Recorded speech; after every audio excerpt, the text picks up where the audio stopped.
네, 오늘 3회 모의고사 지금부터 시작하겠습니다. 1번 문제 보시면은 다음 설명 중 옳은 것끼리 짝져진 것은 이라고 했는데 하나씩 가번부터 보시면 오존 파괴 지수는 오존층을 파괴하는 물질을 대상으로 단위 중량당 오존의 소모를 나타낼 때 한론 2401을 1.0으로 기준하여 표시한다 라고 했는데 오존 파괴 지수 같은 경우에는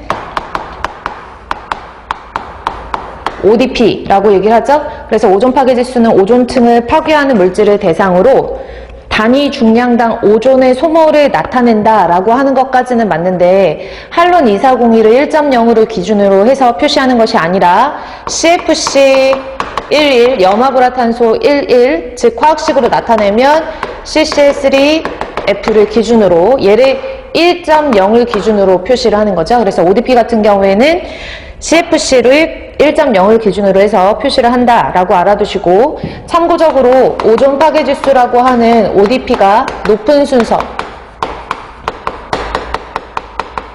대표적으로 한론유들이 있고요. 한론유들은 ODP가 약 3에서 10 정도 된다고 생각하시면 되고 그 다음에 염화불화탄소류 CFC에 해당하는 것이 0.6에서 1.0 정도가 되고요. 그 다음에 마지막으로 다른 것들도 비교할 수 있는데 수소, 염화불화탄소 그래서 HCFC 같은 경우에는 0.001에서 0.5 정도가 돼요. 5, 2 이렇게도 보긴 하는데 수소, 염화불화탄소가 ODP가 셋 중에서는 가장 낮다.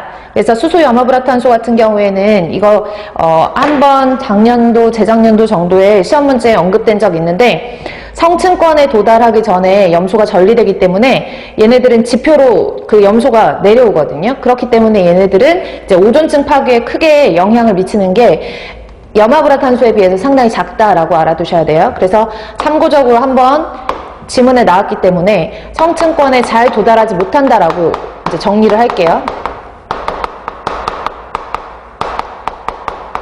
성층권에 도달하기 전에 이제 염소 같은 것들이 지표로 내려오기 때문에 염화불화탄소에 비해서 오존층 파괴에 미치는 영향이 작다라고 하는 것을 ODP에서는 알아두셔야 되고요. 그러면 두 번째 나번에 있는 문항 정리를 해보면 대륙권에 의해서 광화학 반응을 통해서 생성되는 2차 오염물질 그러면 광화학 반응에 의해서 생성되는 물질은 옥시던트를 말하는 거고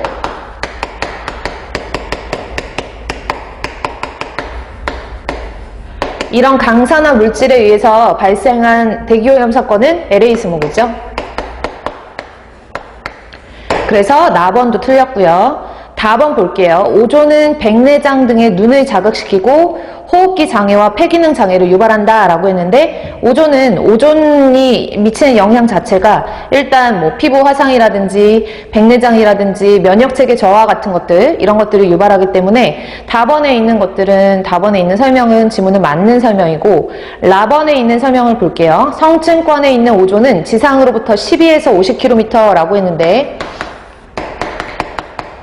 성층권은 보통 대륙권의 평균 대륙권 계면의 높이가 12km고 50km까지를 우리가 성층권이라고 하고요.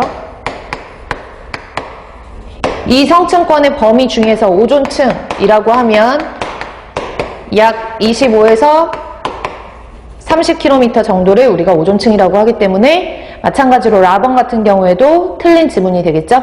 마번에 보시면 HCFC 위에서 ODP 할 때 설명드린 건데 HCFC 수소 염화불화탄소 같은 경우에는 오존 파괴 지수가 0.6에서 1.0인 거는 CFC라고 그랬잖아요. 그쵸? 그래서 ODP가 얼마냐면 위에 쓴 것대로 0.001에서 약 0.52 정도가 되기 때문에 성층권의 오존층 파괴에 큰 역할을 한다. 성층권에 잘 도달하지 못해서 염소 같은 것들이 지표로 다시 내려오면 그런 염소 촉매의 영향에 따른 오존 파괴가 덜하다라고 했어요. 그래서 마번에 있는 지문도 틀린 지문이 되겠죠? 그래서 옳은 것끼리 짝져진 것은 이라고 하면 정답은 2번, 다번밖에 없네요. 그리고 참고적으로 오존에 대한 내용이 나왔으니까 오존층 파괴에 미치는 영향을 한번 보면 첫 번째로는 크게 보면은 기후에 미치는 영향이 있고요. 두 번째로는 인체라든지 사람이라든지 동물 등의 생물이라고 할까요? 생물에 미치는 영향 그럼 기후에 미치는 영향 같은 경우에는 다 아시다시피 오존층에서 UVB 같은 단파장을 흡수함으로써 우리가 유해한 자외선을 막아주는 그런 역할을, 보호막 역할을 하는데 UVB 같은 것들이 오존층이 파괴되면 지표면으로 유입이 되게 되었고, 그럼 UVB, 유해한 자외선이 들어옴으로써 지구의 온실 효과 같은 것들을 유발할 수 있죠.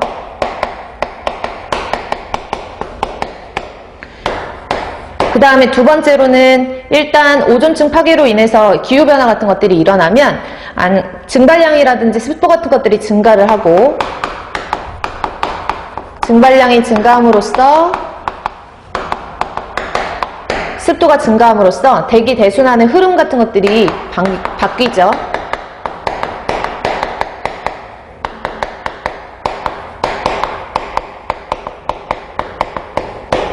다음에 세 번째로는 오존층이 파괴가 되면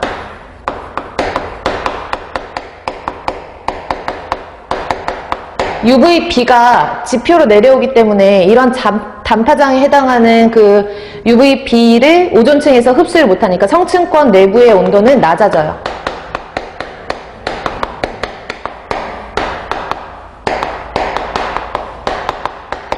이로 인해서 마찬가지로 대기 어떤 대순환의 흐름에 영향을 준다라고 보시면 되고요.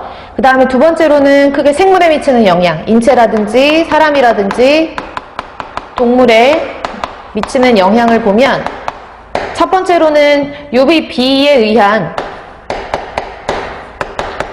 피부 화상이라든지 선탠, 선번 같은 피부 화상, 각종 피부암 같은 것들을 유발할 수 있고, 그 다음에 눈에 악영향을 미치기 때문에 백내장 같은 것들을 유발하면서 면역체계,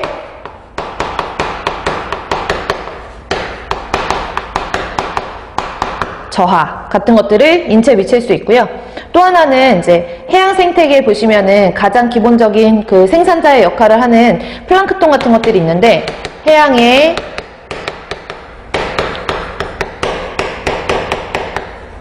플랑크톤 같은 것들의 체질이 변화하면서 먹이 사슬이 파괴가 되죠.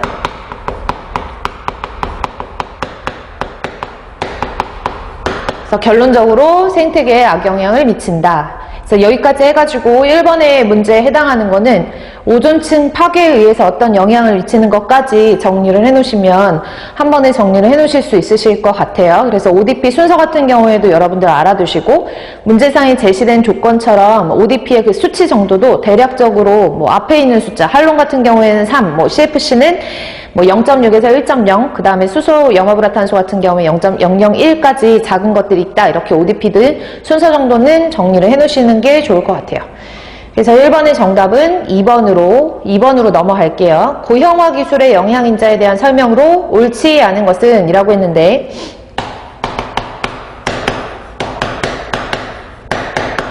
고형화 같은 경우에는 쉽게 말해서 유해성 있는 유해 오염 물질을